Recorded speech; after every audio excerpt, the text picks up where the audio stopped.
Well, I just couldn't resist, and a few of you did ask, hey, Blue, where's the Pocket Change market report? I haven't seen it in like a week.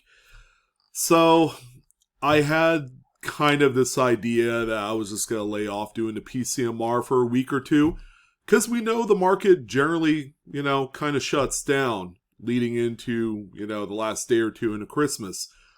Well, here we are, guys. We're in Christmas Eve. It's approximately 2:20 in the afternoon here on a Sunday. Tomorrow's Christmas. Is there anything absolutely going on eBay? Surprisingly, yeah. There's actually a fair amount of stuff. I only had to go back about the last 12 hours of eBay sold data to find these gems, and it accumulated 25 total coins or bills, paper money. So I was more than a little bit surprised. I was quite frankly taken aback at how busy and how generous a lot of people were at purchasing some of these errors, varieties, key dates, you name it. The fingerprints are all over this Pocket Change market report. So without further ado, hopefully you guys enjoy this one. Happy Christmas Eve. Merry Christmas. Happy holidays to everyone. And yeah, let's go ahead and take a look and see what we have here for you. But before we do, quick little calendar of events, right? See, I keep lying to you guys about not having any more Whatnot streams for the rest of the year. No, totally far from the truth. So, I had announced on my last Whatnot stream on Friday that the Unsearched Wheat Cent Rolls sale is coming to a close. At the time, I thought it was Friday. Well, we're going to take the remaining amount of coins that was in the bag that I had split between the Friday show and this coming Tuesday show, and we're going to do one more show the day after Christmas. 5 p.m. Pacific, 8 p.m. Eastern. Now, I will say this. Quantities will be extremely limited. I am going to estimate about 15 to 18 lots, and that is it, ladies and gentlemen. So, yeah, if you guys are at all interested, we will be back on the day after Christmas for the finale of the Unsearched Wheat Cent Rolls. I've decided enough is enough. I found someone local to buy the rest of my inventory, and then that's it. We're ready to move on with this chapter and provide you guys with stuff that is less uncertain than these things. And then also, in addition, we also have the New Year's Coinsomnia Late Night Soiree coming up next Friday, or this coming Friday, December 29th at 9 p.m. Pacific, midnight for you folks there on the East Coast. So, yeah, if you guys are doing a little late night deal, maybe you're wrapping up nothing because there's no presents to wrap, but maybe you're getting ready for the New Year's and you wanted to hang out with your boy Blue for a little late night action. It's going to be more of a casual environment, very easygoing. Grab your favorite beverage, come on down. Let's go ahead and talk about coins, talk about the market. I'll throw in a few auctions in there, just to get, keep it, the way it was intended to be a coin auction. But it's going to be all inexpensive stuff. We're going to have silver, you name it. We'll have a few coins and precious metals, bars, rounds to sell you guys next Friday. All right. So it should be a lot of fun, but yeah, there you go. We got two pretty big end of the year streams as we head on through the rest of 2023. What a memorable year, by the way. As we ratcheted up just the overall kind of activity on the Pocket Change market report that you guys love seeing twice a week. We're going to continue on that tradition heading into the new year, along with the ever popular Monday market report as well. All right, so the first coin that we're going to talk about, again, the coins are ungraded for the most part. I don't like talk about graded coins because they, if you have to grade something because you think it's going to add extra value, 9 times out of 10 it won't. So definitely keep that submission fee money in your pocket and just go ahead and sell these raw on eBay. So we have a 1995 Lincoln Memorial Cent. broad struck error. So this thing was struck out of collar. All that extra metal flow went, continued to go more outwards than it usually does because the collar isn't holding the coin in place during the strike. So that metal flow is just continuing out, kind of like pushing your thumb into a ball of Play-Doh, how that thing gets really big. So the coin is probably at the very least the size of a nickel, if not larger than that. And this is a really nice centered type. As you can see here, the coin on the left is the coin that you are going to be buying. The coin on the right is a comparison shoot of the two. So the coin on the right obviously is a normal Lincoln cent. So this one ended at auction for $22.50 with 8 bids. I mean, it's a very, very nice deal here, considering that later dated Zinkin broad strikes typically command a lot less market than some of the earlier dates do. All right, well, paper money. We have a good solid 8 to 10 lots here to talk about. Paper money is catching all sorts of steam as we head into 2024, starting out with its 2004 $20 bill. Yeah, it looks miscut because it is. I don't see any inconsistencies in the printing process. The first, second, and third prints all seem to be right where they should be. It's just the sheet was slightly off when they did the cutting here. So you have that big fat margin at the bottom there. That's pretty hard to ignore. Plus, it's on a later dated colorized $20 bill. A lot of people have said, well, you don't find these type of errors on the larger or on the more modern type of notes, and I beg to differ. Here's one right here. $52.89 with 18 bids was the final sale on this one as well.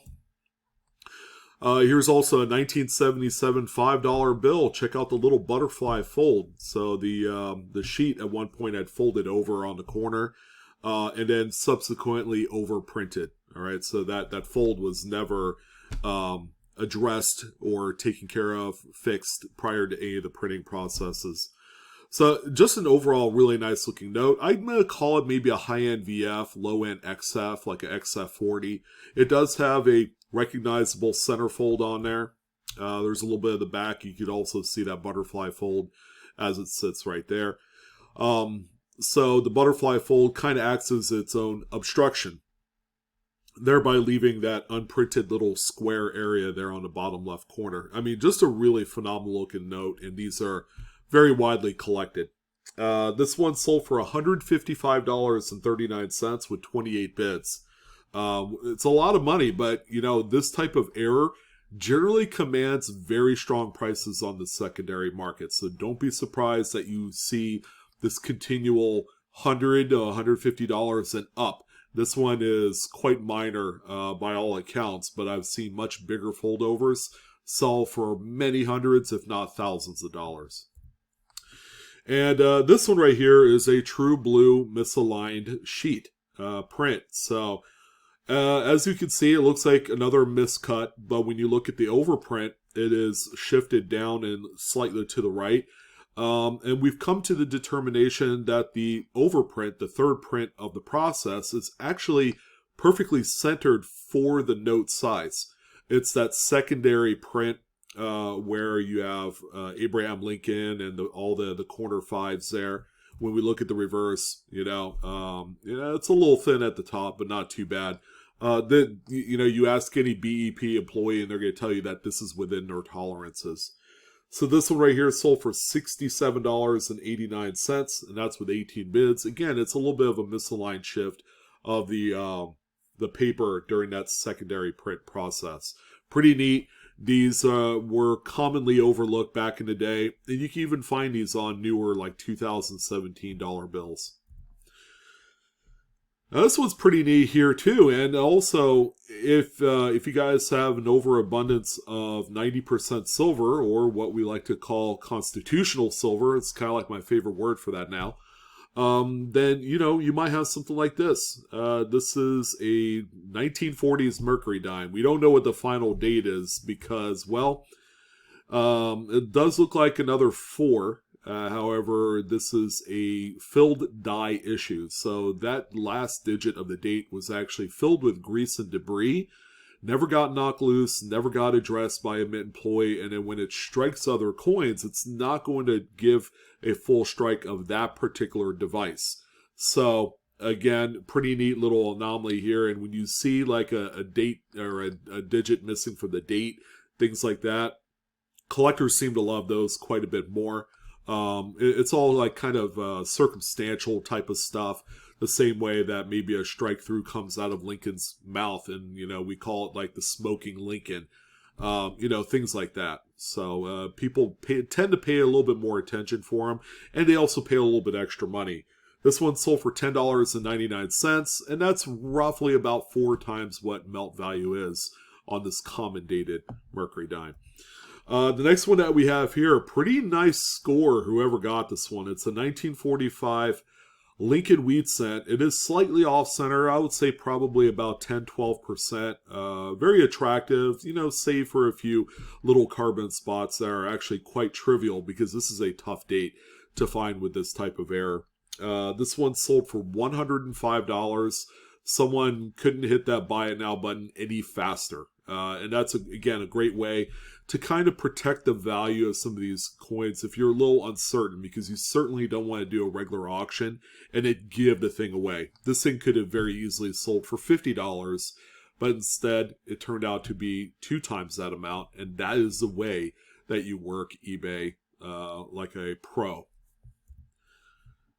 Now, this one right here, I do have a few questions, okay? It was promoted as being some 1990s Lincoln cent that was triple struck. It looks awfully convincing, but until you get in close and you actually see the secondary strike part that's way off center here, I mean, what is that? That looks nothing recognizable to the word liberty or anything like that. So usually with a double strike, you're going to see, like, if that was a Liberty right there, that you're going to be able to see Liberty perfectly oriented. It's not going to be mirrored or, anything like that. But that's a little confusing. Don't know what that is. This could very well be damaged, kind of tough, because triple struck coins are so unbelievably rare that normally these things would never leave the mint. This one right here, I do have a lot of questions, but I don't know. I'm not going to say it's fooled a lot of people because it did earn itself 17 total bids, but it did sell for $49.42. So I hope whoever owns this one, that it turns out to be the real deal. But, I will always have a little bit of hesitation here when it comes to these type of coins, especially this rarity. Pretty interesting little perspective here on this $10 bill. This is a 1985 $10 with a gutter fold. All right, gutter folds are, it actually has 2 gutter folds. There's another one right here. All right, so that used to be a wrinkle on the subject sheet. All right, even before it was printed, the wrinkles were on the subject sheet, and it never got stretched out prior to the printing. So when it prints over a wrinkle, and then it dries, you can actually stretch out that wrinkle and it'll show an unprinted channel right there, which is what we're seeing here. This particular note ended up selling for $46.96 with 16 bids. And there's a little bit of the reverse showing no gutter, which means that at some point, the back is usually printed first. So the wrinkle was probably stretched out before the reverse was printed. And then the wrinkle kind of like restored itself before the front was printed on there. So quite interesting. The note has circulated quite a fair amount. So it's not the best example, but nonetheless it is one.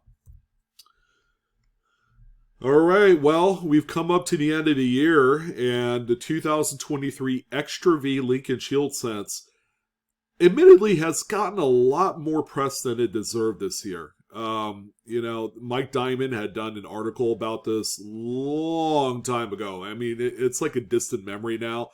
I would say it was probably March or April of this year, and had designated it as an actual genuine variety type. And because of that, third-party grading companies were beginning to grade these. Again, this was way back in like March and April after this was discovered. So it started out with Annex, and then NGC jumped on board, and they officially termed this the Extra V variety, because a lot of people were calling it the VDB V variety.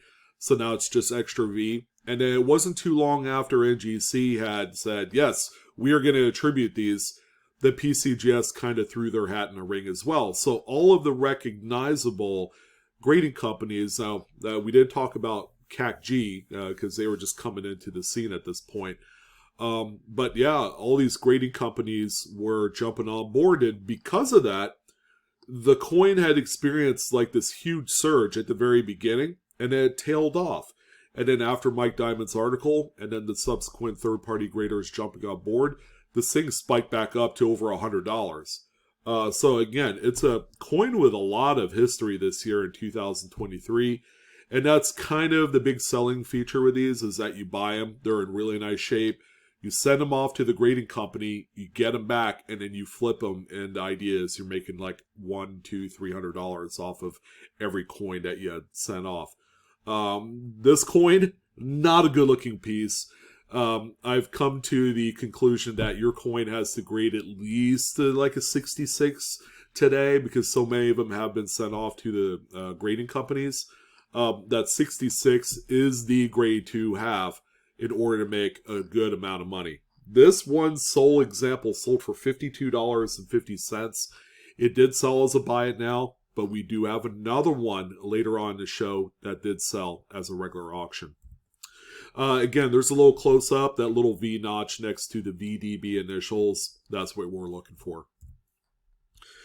All right, well, we haven't talked about lots in a good while. So here's a really good lot of 5, call it sheet-clipped, curved-clip coins, all pretty much with recognizable dates. You got the nice woody 1941 Lincoln cent. You got 68 Lincoln. You have a 1960s Roosevelt. Kind of hard to tell if that one's in silver or copper nickel clad. A 64 nickel, and then a 74 Washington quarter. All right. So, is this a lot that you could buy with the potential of flipping them to make at least 2x profit?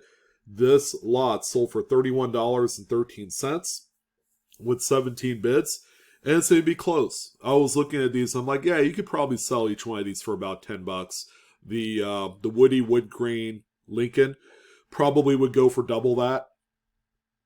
Because at that point it's a kind of like a dual type of error where you have the improper alloy mix to go along with the sheet clip. And these are all quite unspectacular, to be honest with you, because the idea of a sheet clip is like one of the lowest low-end errors that you could ever encounter in coinage today.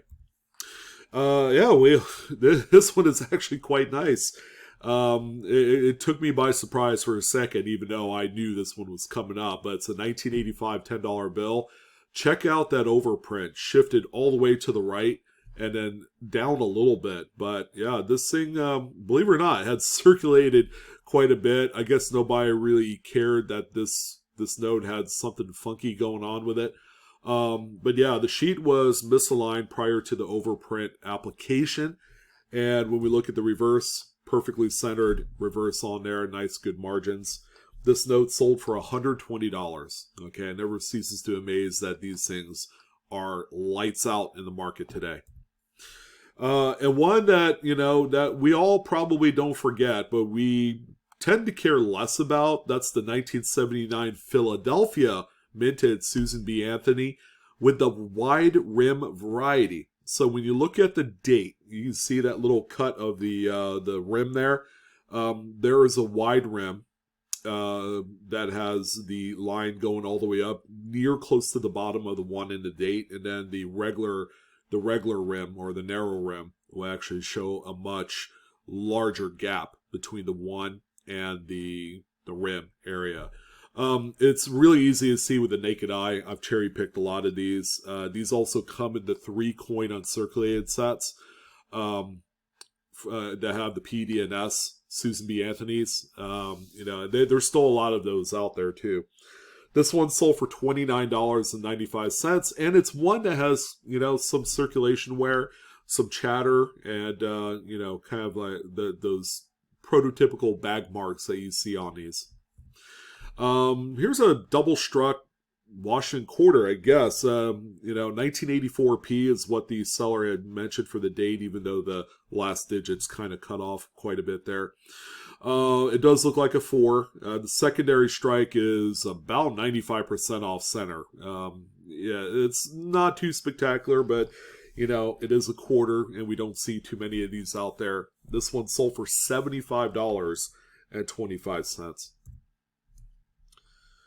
All right, so this one has problems, okay? The big problem is it's got a big gaping hole under the date. This thing was drilled, probably used as possibly a necklace at some point in the past, but it's a 1903 Liberty V nickel.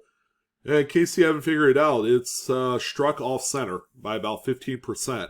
How cool is that? And the coin overall is in decent shape. Nice kind of like low-end VF condition.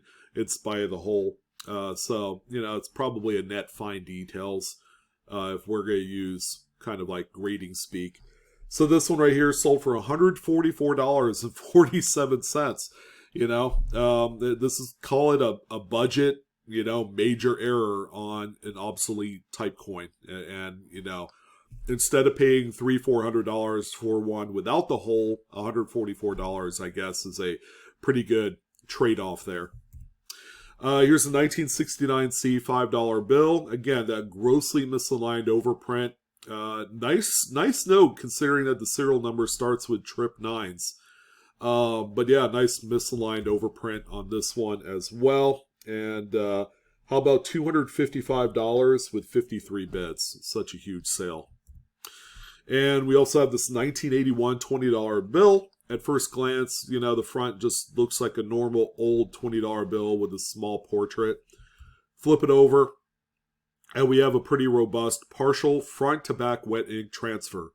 All right, so really nice vivid dark transfer, which probably indicates that this is probably one of the few notes after the printing plate impression cylinder contact had been made, and then this was like one of the first sheets that was inserted for the printing.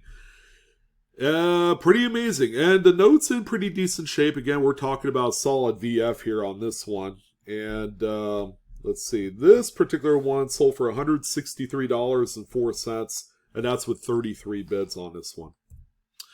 And another piece of currency, we have this 1985 $10 bill. Again, more misaligned print shenanigans. This time affecting the second print.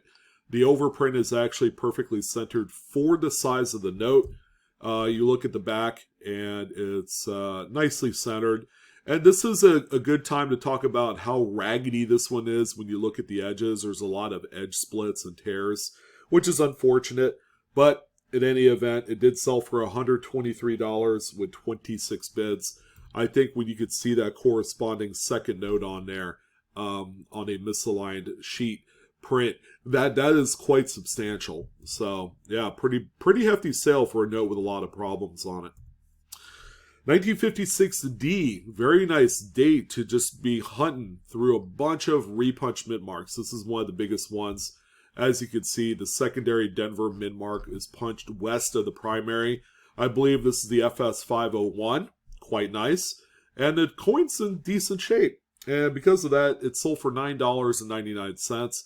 This is a very common RPM. Here's our other extra V that we saw pop up in auction, just in the last like half a day or so. This one, much more like it, okay? Much better looking coin. The lighting gives it kind of like a bluish tint to it. It's not really blue, it's just the lighting. But again, if you need that refresher, not the best close-ups, but it is legit. This one right here sold for $51, folks, with 2 bids.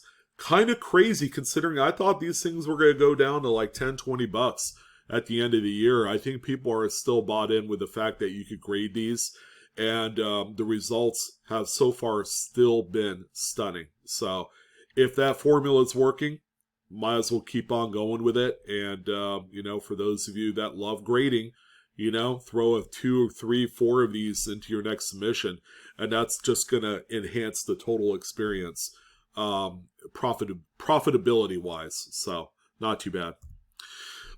Pretty cool one here. 1918 wheat scent. Obviously, this one has that woody wood grain appearance to it, which is an improper alloy mix. Back in the day, these also had a negligible amount of either tin or zinc added to the copper composition. So it didn't really mix too well, and this is kind of like that byproduct. You just get a really crazy looking wood grain or tiger stripe appearance on some of them. Just really neat coins. This one right here sold for $49.95, which is one of the highest prices that we have seen on woody wood grains in quite a while. So yeah, maybe it's because of maybe the date or how really eye-appealing and catching this one looks like. Something to think about if you got them. You know, now might be the time to sell them because prices are indeed very deep on them. Now, honestly, we haven't talked about a lot of the American Women quarters for 2023 have been kind of lackluster on the error or variety front. You know, aside from the very nice Edith Kanaka Ole die clash, all the other quarters have been goose-egging seriously and some stimulating finds. Well, we're going to throw this one out here. We don't talk about Miss Eleanor Roosevelt too much, but here she is in all of her beauty. This one has the big, massive, pimply die chip on the tip of Washington's nose. We haven't seen this too often in 2023, but there you go. This is something that we saw a lot of last year. And this one had quite a surprising result. It sold for 2,025 pennies. That's what I meant to say. $20.25 was the sale price of this one. And I think we're kind of considering this as being a little bit more scarce because I don't see a whole lot of these out there. But there you go. Pretty nice big one. This might be the last piece of currency. Maybe. Yeah, it is. This is a 2001 $1 bill. Okay. Again, kind of crazy. It does have a tear there on the right margin. Bottom right margin area. Not the greatest looking note. It's got soiling all throughout, but check out the reverse. Wow. Holy solvent smear Batman. Okay. Also called an ink smear. So the solvents that the BEP employees were using to clean some of the machinery and all that, it, really thins down the ink to the point that things like this occur during the process. And you just never know where it's going to happen. So I would imagine the whole sheet was affected by the solvent smear. This one sold for $49.99. Not too shabby. What a stunner. I don't think the error that's on this coin even remotely touches the beauty and the numismatic value of an 1827 coronet head large set. This is indeed a very, very nice, I would say, about uncirculated 55. AU 55 is a pretty good guess here. Nice even brown. Apparently there's a little bit of a strike through there, going through that star, and, you can see it in the fields and a little bit in the hair. All, again, attributed to some grease and things on the die prior to the strike up of this coin. And again, these kind of like minimal type of errors, they really don't do a whole lot to destroy the value of a coin like this. Unless it's a lot bigger and it kind of like takes up the whole coin, then that might actually do something. So this one right here sold for $275, and that is probably 99.9% numismatic value on this one. No, I lied. How about a brand new or newish 2017 $1 bill? Do you see what I don't see? Yeah, there's a digit missing from the date. So what in the world happened here? Well, it's probably real simple, but that might be a small obstruction that was on there. It could have been a small little piece of paper or something that was in that area prior to the overprint being applied, or there could be a little bit of a malfunction with the plates themselves, with the number wheels or whatever on there. So yeah, we definitely have a missing digit here, which we've seen before on newer notes. And this is like an issue that we see a lot more of on newer notes than we see on the older stuff, especially since they've changed out the press that they use to apply the overprint on there. Completely different machine, and they're still kind of get used to it, I guess. So this one sold for $182.13 with 33 bids.